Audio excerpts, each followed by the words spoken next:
I'm going to break a golden rule of preaching and let you know a little secret today. I've already preached this sermon before. Well, exactly not this sermon, but a sermon very similar to this one, although very different. But a very similar theme and making very similar points, the points I'll be making today. Because as I pondered this reading from John, which is the reading we come to every year on Easter Sunday, and I held together the reality of our situation today as a church, as a society more generally, my attention was brought back to one of the features of this story from John 20, and that is the tears of Mary. And as I was thinking that through, I discovered that 2 years ago I looked at that very theme, and that was my focus in Easter 2019, the 21st of April, if you're interested. And I called that sermon Crying on Easter Sunday. And as I read through that sermon again, I had that really strange experience of being preached to by myself.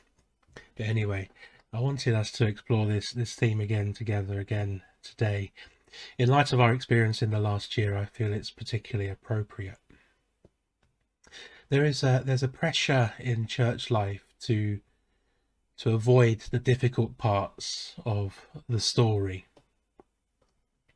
Mainly because we would love to avoid the difficult parts of our own story. To linger on Good Friday, to stay there any longer than we must, somehow seems depressing. We are the Netflix generation. We skip past the previous episode recap and we can jump straight into the next part of the story. You'll often hear people saying on Good Friday, it's Friday, but Sunday is coming. As if all we need to do is just grit our teeth just for a moment while that nasty stuff happens, and then we can enjoy chocolate and laughter again. But the gospel witnesses refuse us that luxury. They describe an experience which is much less like a fast forward button and much more like a sunrise. The fast forward skips the nighttime experience so that we can live in a kind of perennial daytime. But the sunrise experience, however, begins with utter darkness, and only gradually does the light begin to pierce the shadows until eventually, after a long time, the sun is blazing in the sky. Easter is a sunrise experience, not a fast-forwarding experience. And we see that in John's Gospel, that reading we've had this morning. Mary Magdalene is a hero for those of us who struggle with Easter Sunday. She makes room for us who are not yet finished with our crying, who aren't willing just to keep a stiff upper lip and pretend everything's okay now that it's Easter. She is the witness to the church post-pandemic, in my opinion. She is someone who is happy to see the darkness beginning to fade, but yet who still carries the wounds of that painful experience. She will not be rushed to happiness and rejoicing. Rather, she cautiously treads that new and untrodden path, conscious of what she has just been through in those past few days. She comes to Jesus' tomb on the first day of the week, early in the first day of the week, probably when it was still dark. She simply wants to be near her Lord, even if he's no longer there with her, to be where his body is at least. And when she gets to the tomb and she discovers it empty, she goes running back to the disciples and she says they've taken his body. Even in death, her Lord is being defiled and humiliated and rejected, even in death. They can't even let his body rest in peace. So the disciples come running, and as they see the tomb as Mary had described it, they look in and they go back to where they had been staying. And after all this excitement and drama, we're left alone with Mary, who refuses to leave the tomb. And it's at that point in the story, when she is asked a question that she's going to be asked twice in this passage. Woman, why are you crying? The first asking of that question is by two angels who appear at the tomb. And her answer to them is quite straightforward. They've taken my Lord away. But those words carry a lot of weight, don't they? The weight of her longings and her hopes for the future. The weight of her pain and her heartache at seeing everything taken from her, utterly destroyed. The weight of insult that's now added to injury in that his precious body has been taken. My Lord is gone. Death has taken even his body from me. She is utterly alone. She is abandoned. She is comfortless in her sorrow. And my mind goes to the book of Lamentations in the Old Testament. And Lady Jerusalem says there, "This is why I weep. My eyes overflow with tears. No one is near to comfort me. No one to restore my spirit." Because devastation has met Mary. And now the angels ask, why are you crying? If you put it in that light, it's a very strange question indeed. Why am I crying? Maybe it's because the world has collapsed around me. Maybe it's because even that last shred of connection I had to him has been taken from me. You could hear that question almost like an accusation. Why are you crying, woman? And I think that's often how the church has read it, even today, how people read that. There's a hidden rebuke in those words. Why are you crying gets translated into, surely you shouldn't be crying. Be happy. It's Easter Sunday. Everything's fine now. But that approach has done so much harm over the years. That pressure to be okay now, to have dealt with deep wounds within the space of a few days, on someone else's schedule, forced to smile even if on the inside you are being torn apart. It's a devastating question, that one. One can sometimes imply a lack of faith. I think we must do all that we can to resist that approach, so that when life becomes normal for us again now, post-pandemic, when we can finally return to be together, it won't be just all joy and laughter. Those wounds that have been inflicted over the last year or so, that pain of loneliness and isolation, that's not going to be healed overnight. We must allow people the time they need to process their grief, to cry their tears, even if it is Easter Sunday. But that question comes a second time. This time, unbeknownst to her, it is now Jesus himself who asks her. She looks at him. She doesn't recognize him. Apparently, he looks like a gardener, which is an interesting point we might have to look at some other time. But this gardener asks her the question, "Woman, why are you weeping?" She again is simply longing to have Jesus back. So she begs this gardener, if you've taken his body, just tell me. I will even go and get it myself, if that's what it takes, and bring it back.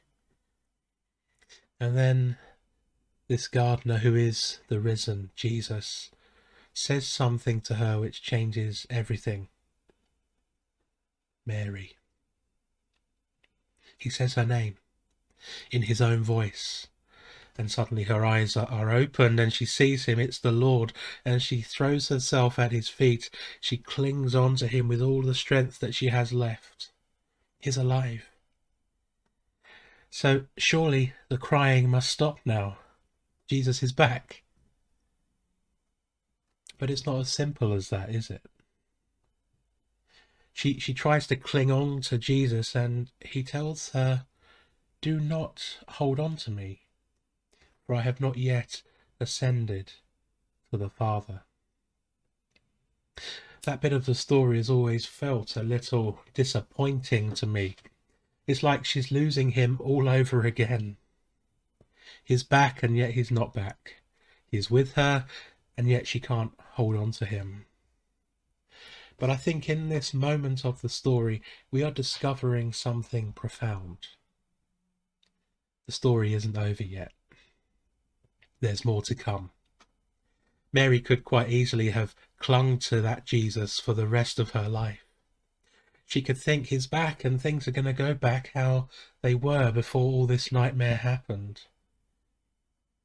And that's always a temptation for us when we have gone through traumatic times. The moment we see a way back to where we started, we jump at the opportunity, clinging on to it. And Mary is there, clinging on to the Jesus she knew before crucifixion. And she must now learn how to let go of him, to release her grip on the Jesus she once knew, so that the one who is here now might enter her life in a wonderfully different way. So too for us. As our lives emerge from the darkness of lockdown and isolation, we might be tempted to cling to the past, to hold on to that which was once such a comfort and a joy to us. But Jesus is telling us perhaps today, don't hold on to that. It's not there anymore. Something new is emerging, and we must learn to let go of what once was if we are going to take hold of that which is coming. This Easter Sunday we might be feeling like Mary, coming to a tomb and discovering there just more pain and heartache. We might be like Mary, who has seen the risen Jesus with her eyes, and she wants him to be who he was rather than who he is now. And our tears are appropriate today, because the wounds haven't yet been healed, and the story is still unfolding before us, because the end has not yet come. But morning has broken. As the psalmist puts it in words that I use a lot, weeping may stay for the night, but rejoicing comes in the morning. We are living today in that point of the day where colour is beginning to show in the sky again. After the deep darkness of night, blues and whites and reds are starting to filter through the sky. What seemed to be an unending, eternal emptiness and grief has been interrupted by an eruption of life and a new beginning. Easter morning, resurrection, is like those first leaves on what seemed to be a dead tree. It is the waking up of that we thought had been gone forever. Because morning has broken. Christ is risen. And after that long night filled with tears, a new day of rejoicing has broken through. But as I said at the beginning, it's not as simple as turning on a light switch, fast forwarding to the brightness of that noonday sun. But it's much more like a gentle brightening at daybreak. The subtle shift here and there in life where we find courage to keep going and we discover signs of new growth and new ways forward. and constantly being reminded of the hope that all things are being made new. So friends, how are you this Easter Sunday morning? Maybe you're full of joy and life and expectation, and bless you in that. Maybe for you today the task is to find ways of sharing that with others.